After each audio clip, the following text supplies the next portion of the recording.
Oh, good morning, everybody. Welcome back to the workshop. I've been trying to do this video probably for about a week. It's been so hot in here. We've just gone through a little bit of a heat wave. It's still really hot out here, but less so, or enough that I can film the video without just being in a pool of sweat. So, tiny wins. I still have an iced coffee to try and keep me cool.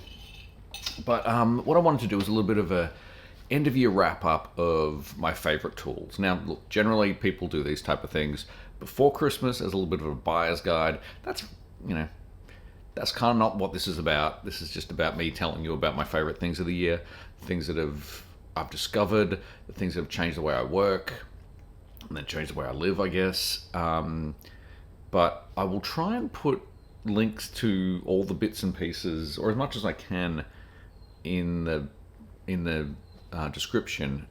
They might be Amazon affiliate links. I don't even know how to set that up yet. I'll see if I can set that up and see if I can get that to work. If you want to purchase anything, hopefully there's a link down there. If not, it'll just be a list, I guess. But let's kind of get into it. I've got a couple of things to show you, and it's not just tools in the sense of workshop tools. It's a whole bunch of different things, and when I started thinking about it, there's been a lot of different things I've really enjoyed using or really enjoyed adding to the day-to-day. So let's have a look. The first thing, which is something you may not have seen me use at all, but it's definitely something I've spent countless hours upon hours using, and it is this EV RE20 microphone. Now, I've wanted one of these for a long time. I've been talking into a microphone now for many years in varying fashions, but I've always kind of wanted this, or wanted to try this out. This is the classic dynamic broadcaster mic, I guess. It's the classic in radio stations, and you're starting to see it a little bit more on podcasts and live streams. And I was like, what's the hype? Because it's not a cheap microphone. Previous to this, I've used a Shure SM7B. I've used an Audio-Technica BD40. All kind of good microphones in their own right. This one, though, there's something about this one which gives it that beautiful presence, but also this beautiful sparkly top end. This has been a great tool. I've loved this. I was kind of hoping I would like it, because it's very hard to test out a microphone without actually having it in your hands and testing it and listening to it. And I've loved this. This is gold to me now. So if you ever hear me on stream, or if you hear me in a work Teams call, I use this for Teams now. I've got one system, one microphone, one camera, and I use that for everything. So people in my Teams meetings are like, oh man, you sound really professional. It's like, well, yes, I'm using a microphone, a dedicated microphone. This is an XLR microphone. It isn't a USB. It does need a audio interface to work. I also run this through a DBX 286S, I think it is, which is again something that has been part of my signal chain for 10 years plus, and that piece of equipment is so important to the overall runnings of all of my audio stuff that I have a second one. I bought a second one because I had a use case where I needed a second one for a while, and now I just have kept the second one because backup.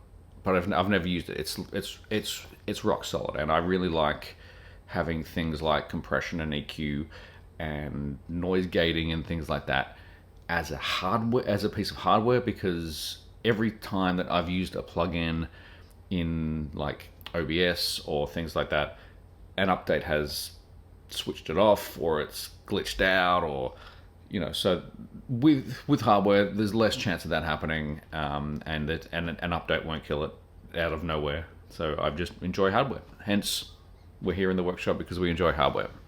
So that's the first bit. Microphone. I really like microphones. There's something about them that I don't know, there's something special about microphones for me. I grew up around microphones. So there's that one. There's also another little microphone that I can just show you, and you've probably seen these a lot. It's the little Rode Wireless Goes. This is the Rode Wireless Go 2, 3. I'll put again link in the description. I needed something for when I'm out and about. And not because I do live streaming out and about, but what I've started to incorporate into DoSE, which you'll know if you've been a part of the Patreon, is weekly, probably weekly, not on any schedule, but little voice memos for me when I'm out and about, and I've got, I just want to have talking to a microphone about things that are going on in my brain. It's been very cathartic being able to just chat about stuff that's going on. I will jump in the car, I will clip this onto the seatbelt, and I'll just yap for like 10-15 minutes, and don't really edit it unless I accidentally drop this or there's any unwanted noise. But it's been fun being able to just use this. This has probably been the most fun purchase for me, because it's just opened up a whole new series of being able to communicate with people, or being able to create, and it's been really fun. And you can record, I can just take this one around, so I don't need the receiver. I can take this around and it records into the unit, plug it into the computer, pull the audio file off, run it through Adobe Audition, and get it out. And it's got a super quick turnaround to me talking to it being live. So yeah, I think I can also live stream from these. I'm not sure. Yeah, we'll have to check them out. Anyway, that's this thing. And what's next? What's next on my list of things? So I'm kind of going through like tech stuff, and then we'll get into hand tools, and then we'll get into things that I've made that have been a tool that has been really handy for me. Anyway, I've got a different one here, which is part of the production suite. It's over here. I'll just need to grab it.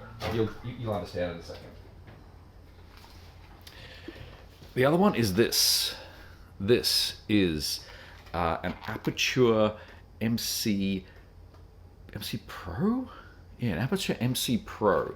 It's not this per se. It is more this, actually. It's more this. Let me turn it off so you can see exactly what's going on. Sorry.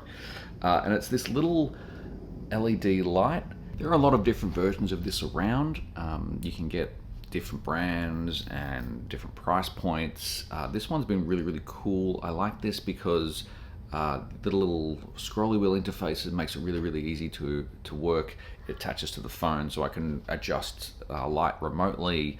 It comes with a lot of cool magnetic attachments, like this little diffuser, which kind of softens the light a little bit. There's a bigger, larger diffuser that goes on it. There's a little kind of grid gate which kind of focuses the light. It's been really, really handy. It's just wanting to throw a little bit of light here or there, or bounce it off the ceiling or whatever. I've used this one quite a lot. I'm using it right now, so I'll put it back. But the other thing that I've got for it, which is this, which is a bubble diffuser, because it's quite hard. It's quite a harsh light because it's so small. Generally in filmmaking, you want a larger light, but their portability dictates the fact they have to be small. So instead I get this little bubble diffuser, which just magnets onto the front, and that softens the light. See how it goes from hard, like really hard, to this. It kind of opens up the surface area, so it's the same amount of light over a larger surface area. Just mean it's softer shadows, and I can place that kind of anywhere I want now. Like even on this metal pole that I knocked before, like it can stick on that pole, and it can look like, if you want to go this way, it can look like this. But let me put it back and let's get to the next thing. And now the next thing, again, some tech. This has probably been a little bit more techy than I would have thought, but anyway, tech has been an important part of this year, especially in this instance, which is my Thinkpad. I bought this Thinkpad from a computer recycler. It was super, super cheap. I love this. I want more laptops to be like this. It's still got all of the big ports in, so you got your network and your HDMI and your USB-C, and a headphone and another USB. It's got a card reader in there. And I bought this because I started getting into home networking and home labbing, and I've started to run my own little kind of Raspberry Pi servers. I started getting into Raspberry Pi this year a lot, but that has changed my world a little bit, being able to have a home network. But being able to manage that home network, I could do it from the PC, and that's fine. But I wanted a laptop, and I've got a work laptop, but I didn't want it to be the work laptop, and I really wanted something that wasn't Apple. I'm kind of starting to like drift away from Apple. I'm just finding they're a bit too. Once you start picking away at things, you find that the the consumer facing part of everything sometimes just gets in the way a little bit, and it doesn't allow you to do things. So I bought this ThinkPad, this Lenovo ThinkPad, super cheap. I love it so much. It's the keyboard is great. I've upgraded the RAM. I've upgraded the hard drive. I've upgraded the screen. It had like a 720 screen on it. I've put a 1920 by 1080 screen, which is just a matter of like popping this bezel off, unscrewing it, plugging a new one in, popping it back in. So like I love being able to just get into a laptop and, you know, just I feel like this is more my own. And but I'm running Linux on it. I'm running Debian. I'm running Awesome Window Manager, which is a tiling window manager, which allows me to, you know, flick between a whole bunch of stuff. So if you want to jump into Linux, try it out. Just you can get a cheap computer if you wanted to try it out. You don't have to run it. You have to wipe your main computer and delve into it. But now I'm going, oh, maybe my main computer needs to be a Linux-based thing as well. I can do video editing on Linux, do audio editing on Linux. I can game on Linux. The Steam Deck, the Steam Deck is Linux-based as well. So it's coming along. Now, speaking of that, speaking about the servers and thinking about the thing, the last piece of tech before we move on to actual tools is a little thing called Home Assistant. And it is a little piece of software or a service or a server that I'm running inside the house that controls all of the smart devices. And it's like lights and temperature sensors and cameras and things like that. And I had, you know, some of these are Google, and some of them are Philips, and some of them are IKEA lights. There's a whole bunch of different ecosystems, and I just wanted them all to be in the one ecosystem. So what I've done is I have started running Home Assistant, which is like the one-stop shop for all of those things. Instead of connecting them to their own hubs now, they all connect to Home Assistant. I own all the data. It is not online. Because generally, say if I need to switch a Hue light off or a Google light off, say, their request goes from inside the house out to Google servers and then back into the house, and they know everything I do. They're in charge. If they go down, I can't change a light.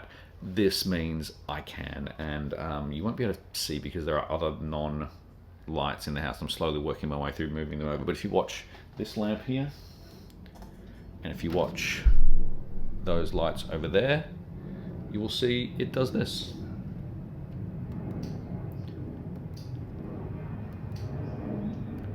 It's been good. It's been good setting things up. You can set up your own little scripts that under certain circumstances, other things will happen. I've got because we've been having a little bit of flood problems, like in really, really bad storms, a little bit of water creeps into the laundry. So I've got a little flood sensor there that if the flood sensor senses water, it will flash some lights around the house. It will alert my phone, and that's been really, really handy to have while we're trying to get that fixed. But Home Assistant, investigate it, try it out. It can be complex at the start, but also at the same time, it's very, very easy to set up. There is a shelf where it's like, oh, I want to do this. How do I do this? But once you figure out that, the possibilities are kind of endless. There are a lot of cool people online doing some really cool things in the Home Assistant space. So check them out. Anyway, that's tech for the year. Okay, next on the list of top tools of 2025 is this. And it is a Holder Supercraft dead blow hammer. This is a 25 millimeter, which I think which I think is the width of the head of it. For a long time, the main hammer, not my only hammer, but the main hammer that I've used in the workshop, or just for my whole life really, has been this, which is an Estwing, I think it's a 16-ounce classic hammer. This is the classic Estwing hammer. You can get them with either rubberized grips or leather grips. The leatherized grips look cooler. The rubberized grips are comfortabler. More comfortable.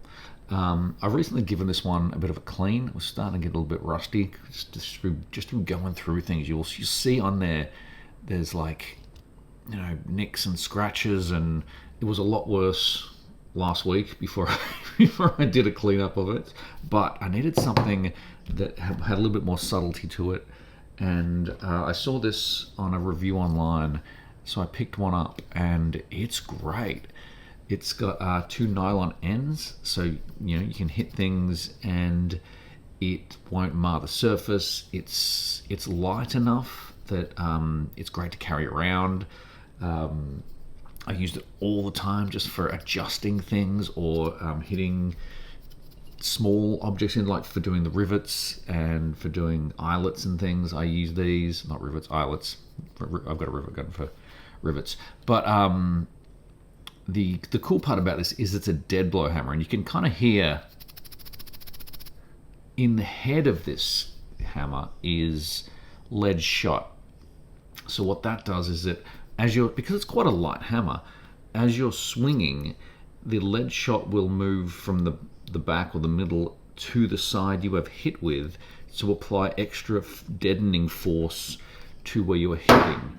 So what that does is it gives you a little bit more power in a smaller package, but it also stops the rebound that happens when you hit with a hammer, like the force bouncing back the other way. Plane. I'm filming this Christmas Eve, and it means there are way more planes than they are normally. But anyway, so this hammer has been a great addition to the workshop this year. I've used it so much. This is my main hammer I grab, apart from this one now. So this one lives in the tool chest over here. But this little hammer lives up here for quick access. If I ever need to hit a thing, that's the thing I will grab. So, first hand tool of top tools of 2025. I don't know. I'm sure I'll come up with a better name for this segment by the time this goes out. But next is not a specific tool, but it is a category of tool, or a size/category of tool, and that is this, which is a 3mm. I don't know why I'm putting it there. 3mm flat blade, slotted, chisel tipped. I don't know what people have different names from. 3mm slotted screwdriver. It may just look like a screwdriver, but I have used this screwdriver for cutting open boxes. I'm using its little blade side just to score some sticky tape to open up boxes. I've used this to poke around in things, to grab things that are stuck under things, to pry. It's a pry bar, it's a poker, when you can use it as a screwdriver. It can also, in a pinch, if you need to, you can use it on a Phillips head screw. I've used it inside computers for poking around. I have used it to open up, or I've used it as an awl. So as to open up little holes in coffee cups that, as the plastic coffee lids that have a hole in the back to let the air in as you suck out. And some of those, so I use that to kind of open those gaps up a little bit. It's super, super handy. A 3mm screwdriver. Get yourself one. You can get cheap ones, you can get expensive ones. They come in all shapes and sizes. This is a Wera one. This is a little Stanley acrylic one that's super cute compared to this one. This one I love just because it fits in my bag. It doesn't have a huge handle. Like, you know, it's completely, like, check out those two things. Yeah, 3mm screwdriver. First tool, so second tool of the year. Third tool of the year came as a bit of a surprise to me. I wasn't really looking for it, but it's a Pika construction marker, or a Pika deep hole marker. I saw these in the hardware store. I didn't quite know what they were. They don't really look, because they didn't look like anything that I'd seen before, any object that I could place. I was like, what is that? And then I saw someone use one, and it's actually a marker, if you can see, but a very fine pointed marker that I didn't really understand one until I got one, and then as soon as I got one, I use it 4 times in a day.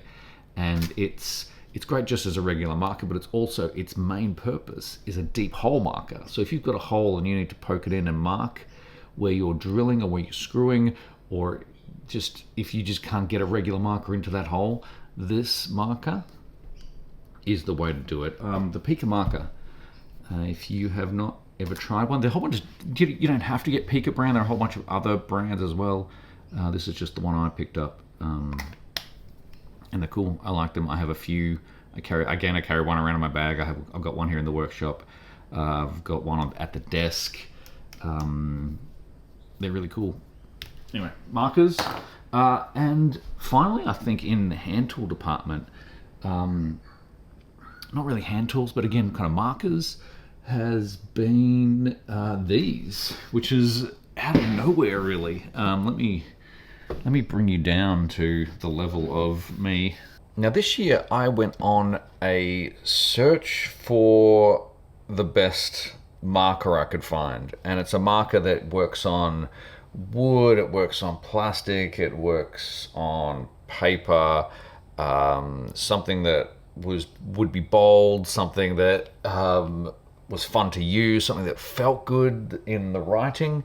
And invariably, I think, if you go deep down the well of markers, you end up in street art territory. And that's where this search has led me to crink markers. But the things that I've found new to me, and I didn't really even know that they existed, but makes sense that that's how they got that effect, have been these moppers, these little plastic containers of ink with this kind of moppy foam spongy top, which enable you to do really cool expressive writing. Like let me show you this. Like, you can do this kind of cool fat stuff with staying power. If you squeeze it a lot, you can get these cool drips. I will probably get a red and a yellow and a purple, just to, you know, round out the DoSE colors. But that's been fun. It's been fun getting to play with paints and inks and things in an artistic way. You know, our stool, our little safety stool we made, I wrote a DoSE thing under. It was really hard to write under these bars, but I got there, and it's made it just, I feel like it's turned it into this thing that anybody could have made into the thing that I made, and I'm really, really proud about it. So we will get there. We'll keep signing our artwork. We will keep finding more expressive ways to do that, but that's something cool. So crink ink moppers have been a really cool discovery of mine this year. Okay, honestly, I couldn't decide. I was trying to go, is it going to be the bandsaw, or is it going to be the drill press as my favorite large tool of the year? And honestly, I can't separate them. They have both came into my life exactly the same time. They both come into the workshop exactly the same time. First of all is the bandsaw. This has been something I've wanted for ages. My dad has one, and it's just so great being able to just take a piece of wood that you have and go, oh wait, I've got an idea, but I just need this to have a little cut out of it, or cut on an angle, or just shorter. I just need to quickly go zoop, zoop, zoop, get that through. You begin to set a guard. I used this the other day for I needed a thin, wider piece of wood, and I had this, which was way too thick, this old scrap pine.